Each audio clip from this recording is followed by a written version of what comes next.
Hello and welcome to episode 14 of the Altius Images Drone Positive podcast. I'm Todd Dudley and I'm the founder and director of Altius Images. As a drone pilot, the negative press that drones receive annoys me no end. This podcast is trying to change the negative public perception of our multi-roted friends, one positive story at a time. There are plenty of stories out there that show just how amazing drones can be, and I'll be bringing you one of these stories each week.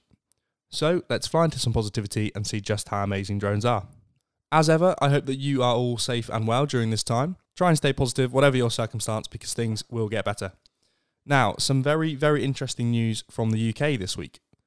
Over the last couple of weeks, we have speculated on the Drone Positive podcast that the current situation with COVID-19 and the coronavirus pandemic might be a catalyst for pushing through regulations to allow drones to help.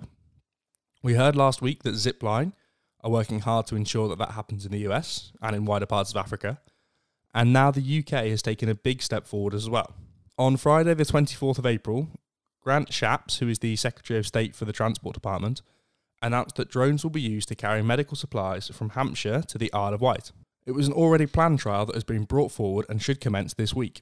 Ferry crossings to the Isle of Wight are currently reduced due to the spread of coronavirus, and so the hospitals on the island are suffering from a lack of supplies.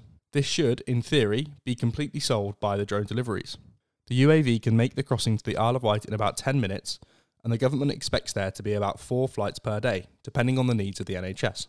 The first flights will carry personal protective equipment, but in the future the drone could deliver time-critical supplies such as blood and organs, just as we have seen with Zipline in Africa.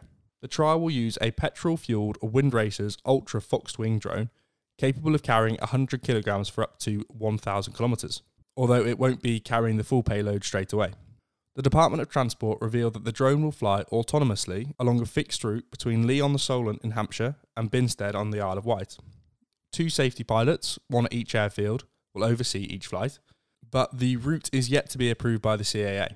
The Department for Transport are confident though that it will be, and then the trial will be ready to start straight away.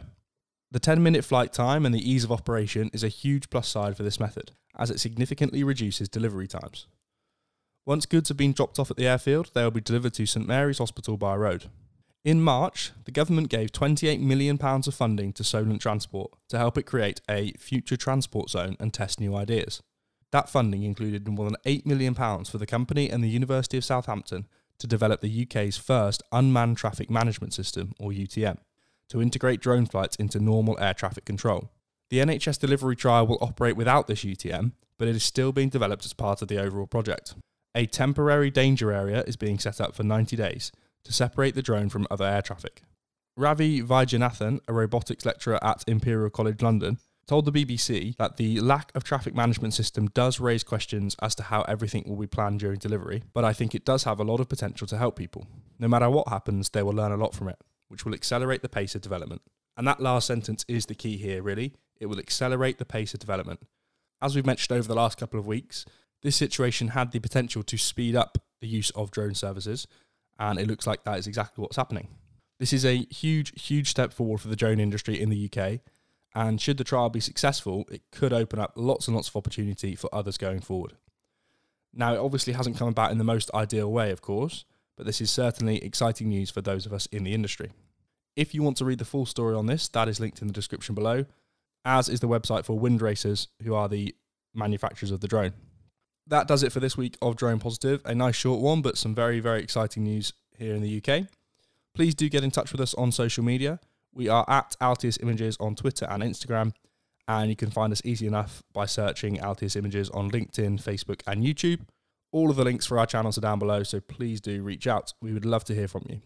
If you haven't listened to our Droning On series, in which we interview other people in the drone industry, go back in our feed and look out for those, as they are well worth a listen and might kill a bit of time for you. We're also looking for people in the drone industry to feature on our Droning On series. So if you would like to be a guest on the show, then please do get in touch. Thank you for listening, guys. Please subscribe to and share the podcast so that we can spread our positivity as far and wide as possible. We will see you next Monday for episode 15 of the Drone Positive podcast. But for now, fly safe and stay safe, folks. Bye-bye.